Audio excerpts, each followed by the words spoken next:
ফেসবুকে বুস্ট দিলে ভালো রেজাল্ট আসে নাকি অ্যাড ম্যানেজার ইউজ করলে রেজাল্ট বেটার আসে? একটা রং ডিসিশন করলেই কিন্তু আপনার শুধু টাকা নষ্ট হবে। সো আজকে এই জিনিসটা আমি ক্লিয়ার করবো আপনাদের কাছে। অনেকে শুধু বুস্ট পোস্ট বাটনে ক্লিক করে বুস্ট রান করেই ভাবে মার্কেটিং ডান, কিন্তু টার্গেটিং, অবজেক্টিভ এই সব কিছু প্রপারলি কন্ট্রোল করতে পারেন না নর্মাল বুস্টিংয়ে। ফলে রিচ কিন্তু ওই লেভেলে আসে না, যার ফলে ক্লায়েন্টও আসে না। সলিউশন হচ্ছে সিম্পল রুল।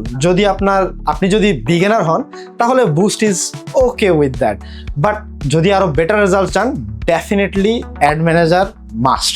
অ্যাড ম্যানেজারে আপনি ডিটেইলে অডিয়েন্স টার্গেট করতে পারবেন, অবজেক্টিভ সিলেক্ট করতে পারবেন এবং কনভার্সনটাকেও বাড়াতে পারবেন। মোরাললেস আপনি সবকিছুই আপনার কন্ট্রোলে রাখতে পারবেন। ধরেন আপনি বুস্ট দিলেন 1000 টাকার, মোটামুটি রিচ আসলো ধরে নেই 10,000-এর মতো। আর অ্যাড ম্যানেজার ইউজ করলে এই সেম টাকা খরচ করেই আপনি কিন্তু মোটামুটি 20টা লিড আনতে পারবেন, যদি আপনি সঠিকভাবে ডিটেল টার্গেটিং করতে পারেন। সো রিচ না রেজাল্ট চান, অ্যাড শিখুন, রেজাল্ট ডেফিনেটলি বাড়বে।